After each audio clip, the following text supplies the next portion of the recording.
Shalom Shalom. I pray you're well. Welcome to day 25 of 31 days of the Proverbs. We continue our reading from the NIV version of the Bible. Chapter 25 to 31 covers wisdom for leaders. These proverbs were collected by Hezekiah's advisors. The first section was written by Solomon, and the next two sections were written by others. While we all can learn from these proverbs, many were originally dedicated towards the king or those who dealt with the king. These are particularly helpful to those who are leaders or aspire to become leaders. The book ends with a description of a truly good wife, who is an example of godly wisdom. Chapter 25 reads, These are more proverbs of Solomon, compiled by the men of Hezekiah, king of Judah. It is the glory of God to conceal a matter. To search out a matter is the glory of kings. As the heavens are high and the earth is deep, so the hearts of kings are unsearchable. Remove the dross from silver, and the silversmith can produce a vessel. Remove wicked officials from the king's presence, and his throne will be established through righteousness. Do not exalt yourself in the king's presence, and do not claim a place among his great men. It is better for him to say, "Come up here," than for him to humiliate you before his nobles. What you have seen with your eyes, do not bring hastily to court. For what will you do in the end if your neighbors put you to shame? If you take your neighbor to court, do not betray another's confidence, or the one who hears it may shame you, and the charge against you will stand. Like apples of gold in settings of silver is a ruling rightly given. Like an earring of gold or an ornament of fine gold is the rebuke of a wise judge to a listening ear.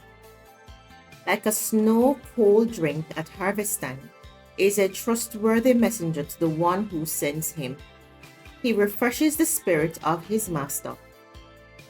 Like clouds and winds without rain is one who boasts of gifts never given.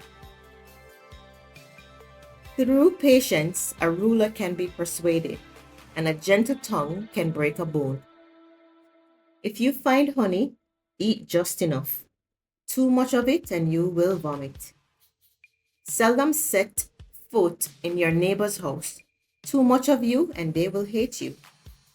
Like a club or a sword or a sharp arrow is one who gives false testimony against a neighbor. Like a broken tooth or a lame foot is resilience on the unfaithful in a time of trouble. Like one who takes away a garment on a cold day, or like vinegar poured on a wound, is one who sings songs to a heavy heart. If your enemy is hungry, give him food to eat. If he is thirsty, give him water to drink. In doing so, you will heap burning coals on his head, and the Lord will reward you. Like a north wind that brings unexpected rain, is a sly tongue which provokes a horrified look. Better to live in a corner of a roof than share a house with a quarrelsome wife. Like cold water to a weary soul is good news from a distant land. Like a muddied spring or a polluted well are the righteous who give way to the wicked. It is not good to eat too much honey, nor is it honorable to search out matters that are too deep. Like a city whose walls are broken through is a person who lacks self-control. This is the word of the Lord. Two verses stood out to me from this chapter. Verse 2, which reads, It is the glory of God to conceal a matter. To search out a matter is the glory of kings. We as kings are required to search out the things that the Holy Spirit will lay before us. Whether through dreams or reading the word, it is on us to dig deeper to find out exactly what he's saying in the season. So this is one of my favorite verses in the entire Bible. It's Proverbs 25 verse 2. And the second verse that stood out to me from this chapter is verse 28. Like a city whose walls are broken through is a person who lacks self-control. And I think that one is self-explanatory. Which verse spoke to you? Until next time, Shalom Shalom.